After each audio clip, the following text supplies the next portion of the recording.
Bismillahirrahmanirrahim. Assalamualaikum warahmatullahi wabarakatuh.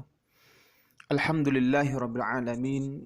Assalatu wassalamu ala asrafil anbiya wal mursalin wa ala alihi wa ashabi ajma'in. Amma ba'du. Kaifa halukum? Apa kabar anak-anakku semuanya? Kelas 8 MTSN 1 Bandar Lampung. Mudah-mudahan kita semuanya tetap sehat, selamat dan dalam lindungan Allah Subhanahu wa taala. Baiklah anak-anakku kelas 8 MTSN 1 Bandar Lampung. Pada pertemuan kali ini kita masih berada di bab zakat, yaitu tepatnya berkenaan dengan mustahik zakat dan yang tidak berhak menerima zakat. Mustahik zakat.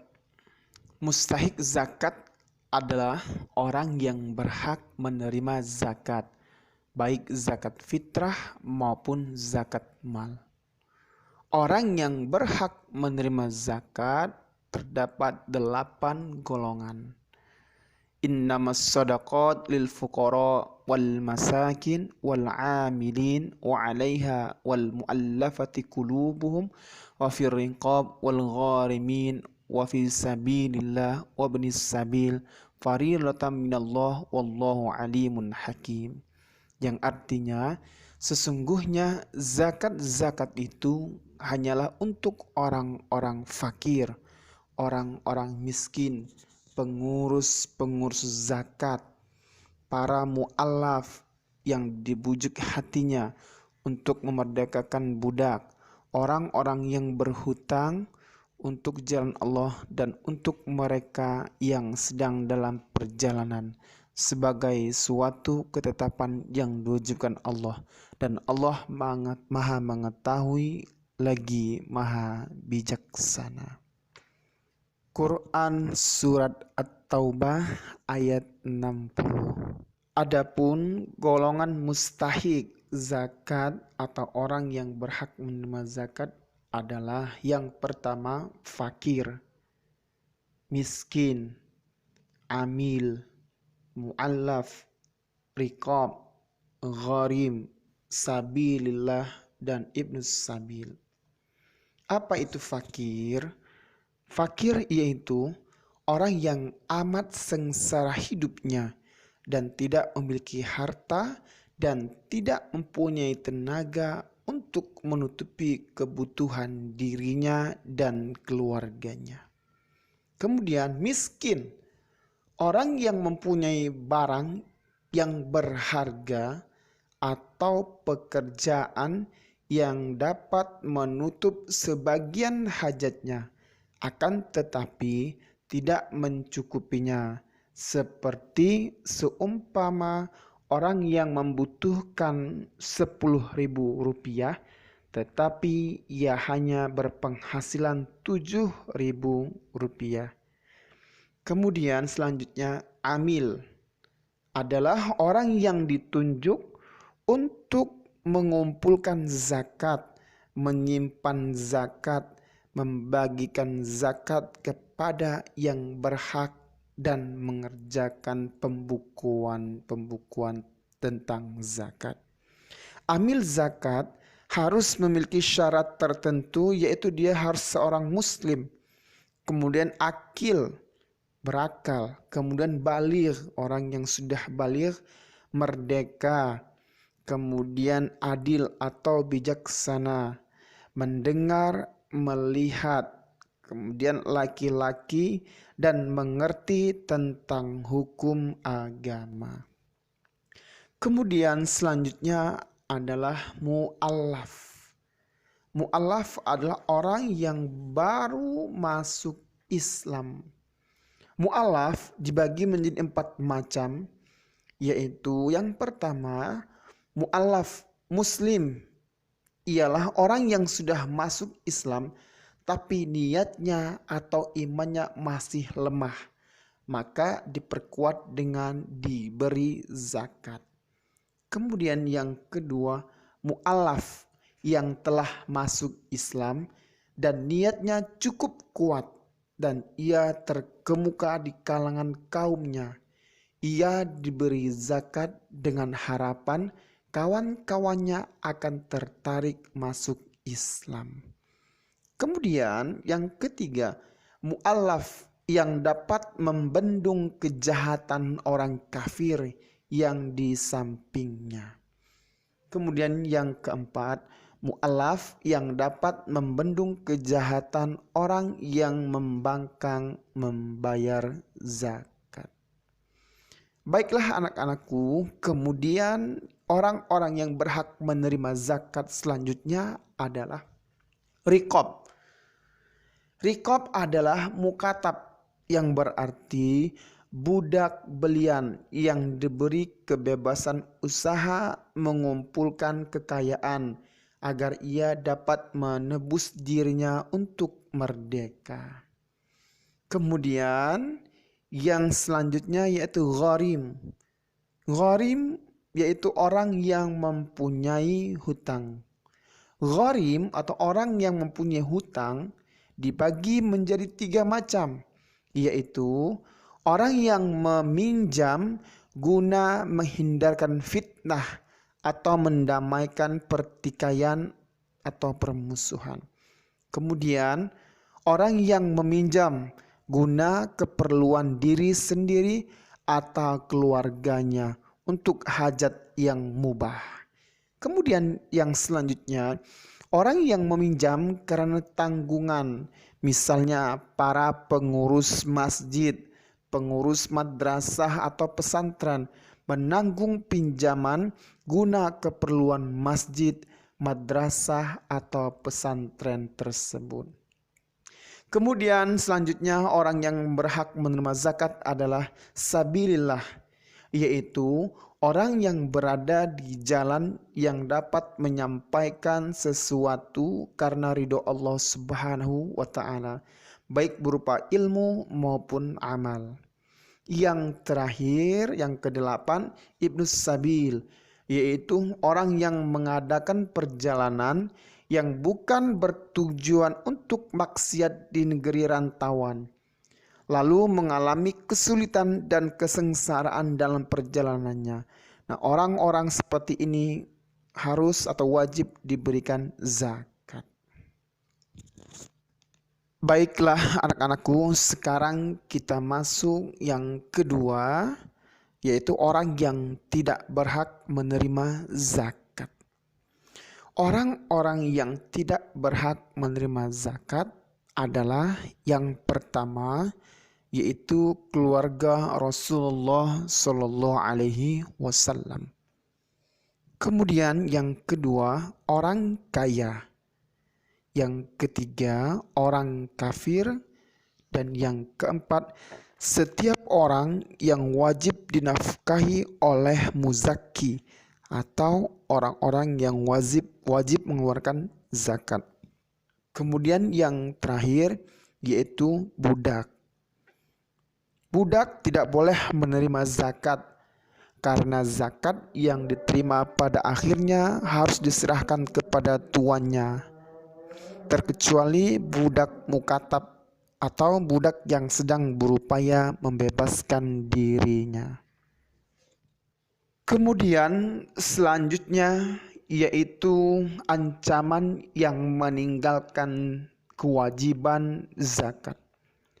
Di dalam Al-Quran dan As-Sunnah, Allah Subhanahu wa Ta'ala telah memberikan ancaman yang sangat keras terhadap orang yang meninggalkan kewajiban zakat dengan beraneka ragam siksaan. Di antaranya yang pertama, pada hari kiamat Allah Subhanahu wa Ta'ala akan mengalungkan harta yang tidak dikeluarkan zakatnya di leher pemiliknya, sebagaimana dalam surat Al-Imran ayat 180. Kemudian yang kedua, harta yang tidak dikeluarkan zakatnya akan dirubah oleh Allah Subhanahu wa Ta'ala menjadi seekor ular jantan yang beracun lalu menggigit atau memakan pemiliknya. sebagaimana dijelaskan dalam hadis riwayat Bukhari. Kemudian yang ketiga, tubuh orang yang tidak mengeluarkan zakat akan dibakar atau dipanggang di dalam neraka jahanam dengan hartanya sendiri yang telah dipanaskan. Surat At-Taubah 34 sampai dengan 35. Kemudian yang keempat, pemerintah muslim berhak mengambil secara paksa zakat dan juga separuh harta milik orang yang enggan membayar kewajibannya sebagai hukuman atas perbuatan maksiat tersebut. Kemudian selanjutnya yaitu dihukum sebagai orang kafir atau murtad jika ia enggan membayar zakat karena mengingkari kewajibannya. Kemudian yang terakhir,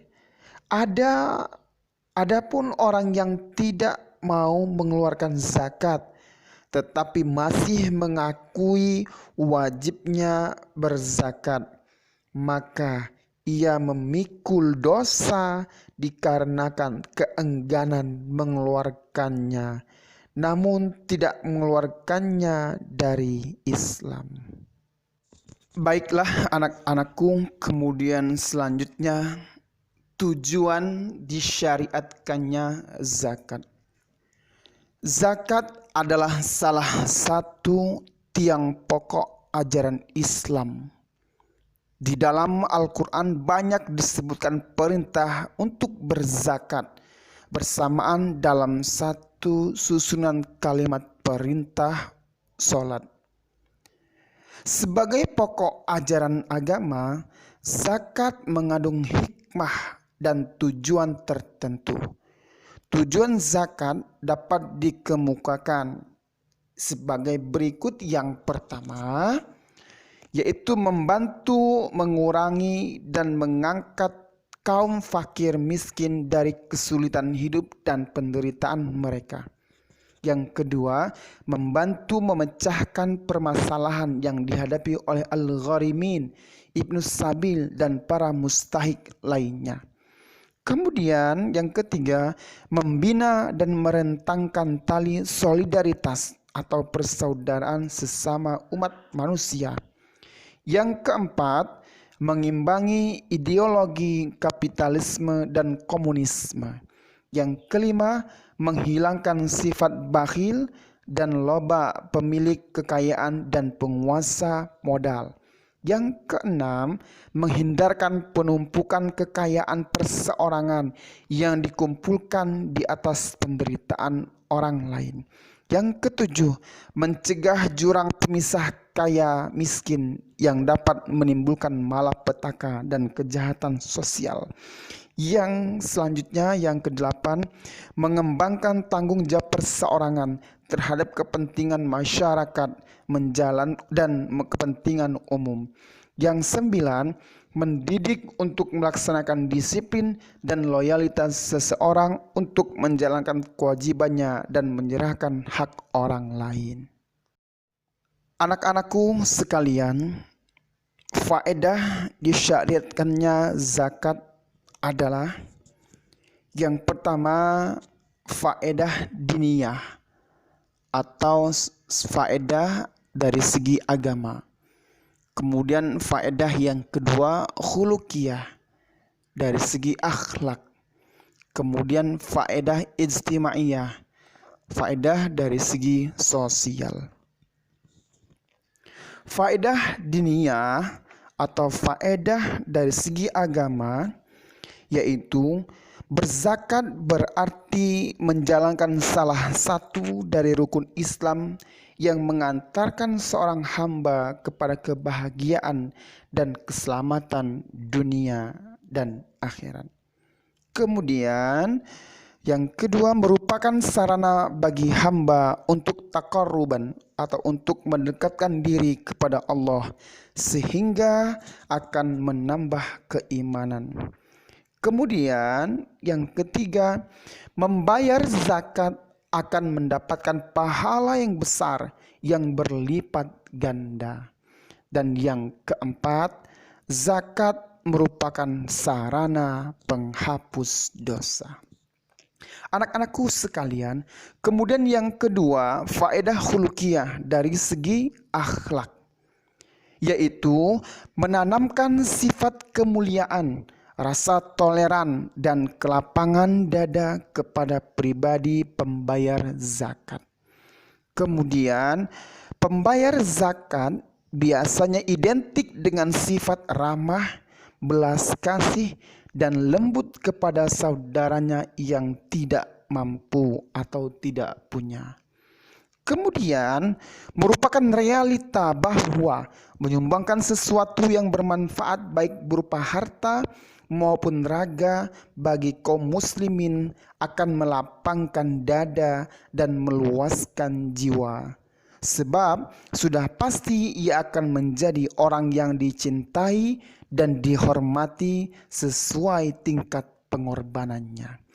Kemudian di dalam zakat terdapat penyucian terhadap akhlak.